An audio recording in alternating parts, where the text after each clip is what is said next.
¿Cómo están?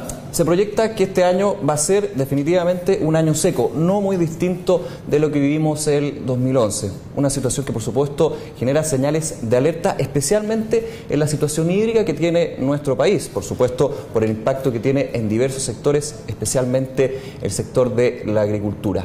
¿Cuál es el balance? ¿Cómo estamos? ¿Y qué está haciendo el gobierno para combatir un nuevo año de sequía? Para eso conversaremos en esta ocasión con el secretario ejecutivo de la Comisión Nacional de Riego, Felipe Martín. Felipe, muchas gracias por venir a esta entrevista. Gracias, Nicolás. Un gran saludo a todos. Bueno, primero vamos con el balance. ¿En qué contexto estamos? Ya tuvimos un año bastante seco. Los especialistas hablan también de que no cambiaría mucho la situación.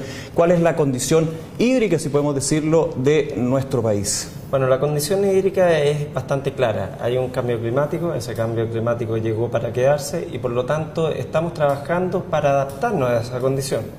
Las bajas temperaturas, las bajas lluvias y altas temperaturas es algo que es una condición que tenemos y que tenemos que mejorar en cuanto a precipitaciones como acumulación durante el invierno. Esa es una situación bastante cercana y que de hecho, entrando más en la actualidad, ya hay una medida que ustedes están llevando a cabo, que ya ha sido también durante el verano se discutió mucho, que es este programa de siembra de nubes. ¿Por qué no nos cuenta un poco para tener una claridad de qué se trata este bombardeo de nubes, como se le ha llamado? Efectivamente. A ver, la siembra de nubes es una técnica que se ocupa en varias partes, en Estados Unidos, Australia, China, Rusia. O sea, es algo absolutamente probado. ¿Qué se hace? Se incorpora yoduro de plata, un polvo, a las nubes. Ese polvo tiene una carga, se van juntando microgotas a esta yoduro de plata y va tomando peso. Al tomar peso tiende a precipitar.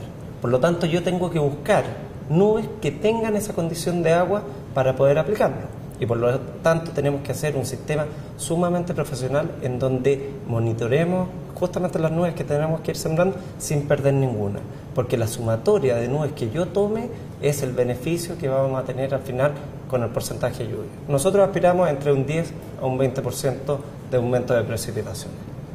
En ese sentido, importante también que no es una técnica nueva, de hecho en Chile también se ha aplicado a través de la minería. ¿Cómo ha sido el trabajo de la Comisión Nacional de Riego justamente en tomar experiencias ya aprobadas? ¿Cómo ha sido esto? ¿Cómo se puede incorporar a un nivel más general, a un nivel más país, digamos? Bueno, dentro de las políticas hídricas hay medidas de corto, mediano y largo plazo. Esta es una medida de corto plazo para solucionar un déficit de infraestructura que tenemos a nivel nacional. Si nosotros tuviéramos la infraestructura que debiéramos tener, obviamente a lo mejor no tendríamos que aplicar siembra de nubes porque estaríamos acumulando las aguas que naturalmente llueven. Como no tenemos esos sistemas de embalses artificiales o recargas de acuíferos, estamos aumentando un poco las precipitaciones para poder producir la lluvia que necesitamos y ocuparla durante el verano. Ahora, el valor de esto, si consideramos el valor que tiene la siembra de nubes, es un valor bastante bajo en comparación con los beneficios que genera. Piense que tenemos aproximadamente un valor de 1 a 2 dólares desalinizar. En cambio, la siembra de nubes es 0,3 dólares el metro cúbico desalinizado. Bastante más barato. Bastante más barato.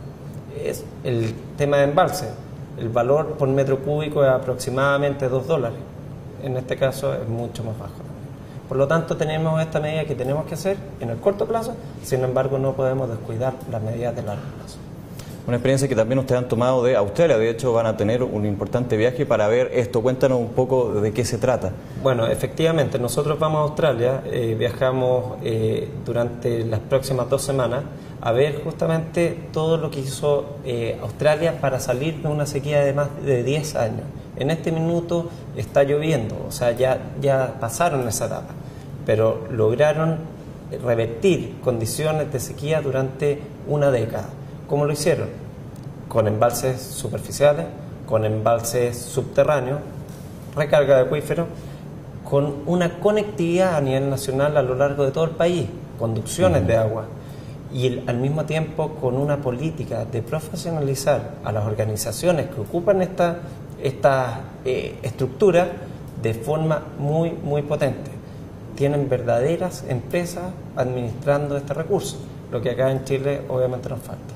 ¿Y eso se podría aplicar en Chile, en la situación que estamos? La condición y la institucionalidad que tiene Chile es una de las más modernas a nivel mundial, por lo tanto tenemos que empezar a ocuparla, tenemos que educar a los usuarios, tenemos que educar a los mismos representantes de estas instituciones para que tengan la capacidad de autofiscalizarse, que en este minuto falta muchísimo. Felipe, respecto al programa de siembra de nubes, ¿ya están listas las empresas que van a llevar a cabo este tema? ¿Ya se terminó ese proceso? Sí, efectivamente se terminó ese proceso, se toma decisión el próximo lunes a las 9 de la mañana, pero ya estamos en la etapa ya de revisión y obviamente ya están los recursos disponibles para poder ejecutarlo a partir de la próxima semana. No sé si se pueden decir el nombre de la empresa o cuántas empresas y de dónde estarían. Hay 4 empresas que postularon en todo lo que es tema aéreo y hay 2 empresas que postularon en todo el tema terrestre. En esas condiciones se toma la decisión el día lunes y yo preferiría no adelantar hasta esa fecha. Perfecto, cuando esté finalizado ese proceso. Felipe, te llevo también a las otras medidas que ustedes están estudiando, porque por supuesto este bombardeo de nubes es, como tú decías, una a corto plazo. También esta pregunta va por el lado de los embalses, que claramente es un tema que podríamos decir hay un tema bastante pendiente por la construcción de nuevos embalses debido a proyectos que han estado paralizados durante mucho tiempo. ¿Qué situaciones tenemos justamente con los embalses y las otras medidas que están estudiando ustedes? Bueno, efectivamente, las inversiones de embalses más fuertes se hicieron durante los años 40 a los años 60. De los años 60 en adelante no se hizo inversión en ese tipo de infraestructura a mayor escala. Por lo tanto, tenemos un déficit bastante estructural en todo lo que es acumulación. Durante este gobierno se hizo un plan donde se priorizaron 15 embalses, de los cuales 4 de ellos ya los han anunciado el presidente y diferentes ministros, por lo cual ya tenemos algo que es histórico. Nunca antes un gobierno haya partido 4 embalses al mismo tiempo. Sin embargo, esto es una etapa que tiene que continuar. Piense que el presidente Piñera hace muy poco inauguró el embalse El Bato. Y ese embalse partió durante el gobierno del presidente Lagos y terminó en el gobierno del presidente Piñera. Estas son inversiones de muy largo plazo y obviamente tenemos que tener una política de largo plazo para ello. Esa política es la que el presidente Piñera le dio énfasis y prioridad para poder sacar adelante este problema. Entonces estaríamos pensando en que al término de este gobierno, del gobierno del presidente Piñera, ¿cuántos embalses estarían terminados? 4, me dices tú. Iniciados. No implica que sean terminados. Y esto hay que tener sumamente claro. Los beneficios no los va a tener este gobierno. Esto es un beneficio a nivel país. Sin embargo, tomar la decisión para no tener beneficios, hay que tener ganas de solucionar el problema real. Este gobierno tomó la decisión de solucionar el problema hídrico. ¿Por qué? Porque el 84% del agua la perdemos en el mar. Por lo tanto, hablar de sequía, lamentablemente, es un tema de que estamos en forma artificial produciéndonos un propio daño. Si tomamos las riendas del problema, vamos a sacar esto adelante y no vamos a tener mayores problemas en el futuro. Perfecto. Te llevo el tema de los recursos. La Comisión Nacional de Riego, por supuesto, tiene en conjunto con el Ministerio de Agricultura un tema de recursos importantes. Ya el gobierno ha mostrado que toma como urgencia justamente el tema de la sequía. ¿Cómo estamos en términos de recursos para llevar a cabo estas medidas y si se necesita más o, por supuesto, cómo se está desarrollando el tema del financiamiento? ¿De dónde se busca también? Sí, hay 3 líneas de trabajo. Las obras pequeñas, medianas y grandes. En obras pequeñas, todo lo que es tecnificación y extrapredial pequeño, tenemos un presupuesto que duplicamos durante los últimos 2 años. Partimos con 29.000 millones de pesos en la ley de riego y actualmente tenemos 41.000 millones de pesos. Adicionalmente, tenemos riego campesino por 12.000 millones de pesos que maneja INDAP. Y por último, los gobiernos regionales nos han aportado gran parte de los recursos priorizando para sus propias regiones este tipo de obras. Por lo tanto, en pequeñas obras tenemos el presupuesto ya financiado porque por cada peso que pone el gobierno hay un peso del privado que se incorpora al sistema. En medianas obras lamentablemente tenemos un déficit en cuanto a proyectos y estamos haciendo los proyectos para ir mejorando. Adicionalmente tenemos que incorporar a la ley de riego este tipo de obras y estamos trabajando para ello. Y en grandes obras, con los anuncios que hemos dado, ya estamos avanzando al ritmo que deberíamos avanzar. Por lo tanto, estamos bastante bien en cuanto a recursos. Sin embargo, tenemos que incorporar al privado en el desarrollo de este tipo de obras. Con eso incorporamos los recursos adicionales. Por cada peso del gobierno, incorporamos un peso privado. ¿Y cómo se incentiva en ese sentido al privado para que justamente entre dentro de este plan? ¿Cómo se está trabajando? Bueno, es muy fácil. Por ejemplo, y doy ejemplos muy claros, Yegua Petorca ha tenido que cortar más de 4.000 hectáreas de palto. Esa es inversión privada que lamentablemente se está reduciendo. Si los privados hubieran tomado las iniciativas previamente, a lo mejor hubiéramos cubierto ese déficit que tenemos actualmente.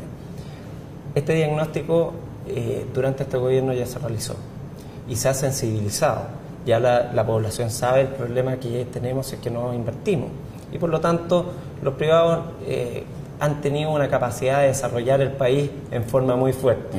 Por lo tanto creemos y sabemos que va a ser así, van a empezar a invertir en este tipo de obras ya que saben la necesidad que se tiene.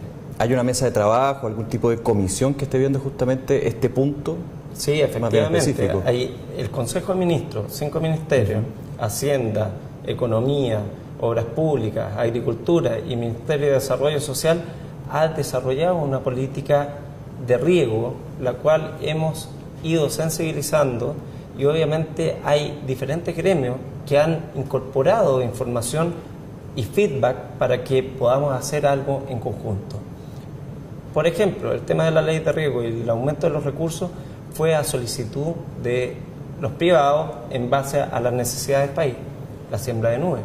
Es otro ejemplo en donde fue priorizado por las mismas regiones, privadas de las regiones, donde no podían ponerse de acuerdo. El gobierno lo único que hizo fue coordinar. En el caso de la infiltración, fue la Sociedad Nacional de Agricultura que dio la idea, viajamos con ellos a California el año pasado, tomamos los profesionales que podían hacer esto en Chile y es una iniciativa que se puede lograr y que tiene un beneficio tremendo. Por lo tanto, el trabajo lo estamos haciendo público-privado. Esta cuestión no es solución solo del gobierno, tiene que ser solución de todos. Y eso está sucediendo con lo que va a ser lo más cercano, que es la siembra de nubes. ¿Cuál es el porcentaje ahí que se está en términos de inversión? 50% privado, 50% gobierno, de diferentes regiones. Por lo tanto, este es el ejemplo más claro de que se puede trabajar en conjunto para sacar adelante el problema. Felipe, por último, para terminar esta entrevista, te quiero llevar a un tema que ha sido de larga data. De hecho, el ministro Mayor ya lo decía a nuestro medio, a nuestro diario, que la pelea por el agua, estos conflictos por el riego, por así decirlo, se han alargado durante 200 años ya a balazos. Eso un poco lo trataba de figurar de alguna forma. ¿Esto cómo se está manejando? Porque claramente es un problema. Aquí, por supuesto, también hay otra institución, la Dirección General de Agua, pero me imagino que ustedes también tienen mucho que hacer al respecto. Sí, efectivamente. Bueno, nosotros estamos haciendo un programa justamente para organizar a los usuarios. Cuando tenemos verdaderas empresas relacionadas a estas organizaciones de usuarios, donde tienen un líder que comunique hacia abajo, que sea capaz de organizar, que sea capaz de aunar esfuerzos, que pueda contextualizar el problema, obviamente no se generan estos temas. Y el ejemplo más claro, donde hay infraestructura, organizaciones de usuarios empoderadas, por ejemplo, la cuarta región, con sistemas de embalse, hay un mercado del agua que funciona en forma natural. Sin embargo, nos vamos a la quinta región, donde tenemos diferentes organizaciones de usuarios que no están empoderadas o que lamentablemente todavía no están estructuradas de derecho, sino que de hecho, obviamente, tienen más problemas. Lo que nosotros tenemos que hacer es educar y profesionalizar. Cuando se desarrolla eso, el sistema funciona absolutamente en forma independiente y sin ningún problema. El ejemplo más claro que doy es la educación en tránsito. Yo pongo un semáforo y generalmente nadie se pasa al semáforo. Yo no puedo tener a un carabinero puesto en cada semáforo. Ya está instaurado esa máxima. Exacto, ya está instaurado. Por lo tanto, tenemos que instaurar eso mismo en las organizaciones de usuarios y no deberíamos tener mayores problemas. Perfecto. Para cerrar, más bien a modo de resumen de todo lo que hemos hablado, y te agradecemos por supuesto tu presencia acá para explicarnos, ¿cuál es la inversión que está destinada para lo que queda de gobierno justamente en todos estos temas y cuáles son las proyecciones que ustedes tienen para este año y por supuesto los que vienen adelante? Lo que nosotros necesitamos como gobierno de incorporar al sistema son del orden de 60.000 a 80.000 millones de pesos en pequeñas obras de riego. ¿A nivel anual? A nivel anual, durante 10 años a lo menos. Ese mismo monto tenemos que instaurarlo en medianas y en grandes. Es la única manera de mantener la brecha de atraso, no aumentarla. Perfecto. Y por lo tanto, para eso estamos trabajando. ¿Y el balance para este año, la proyección que ustedes tienen, con todas estas medidas, por supuesto? Con las proyecciones que tenemos, nosotros estimamos tener un mejor año que años anteriores. Perfecto. Felipe, muchas gracias por esta explicación y este balance también de un tema tan delicado y tan importante para todos los chilenos como es el tema hídrico y este gran problema que es la sequía. Muchas gracias por esta entrevista. Muchas gracias a ti. Y ustedes nos encontramos en una nueva entrevista de DFTV.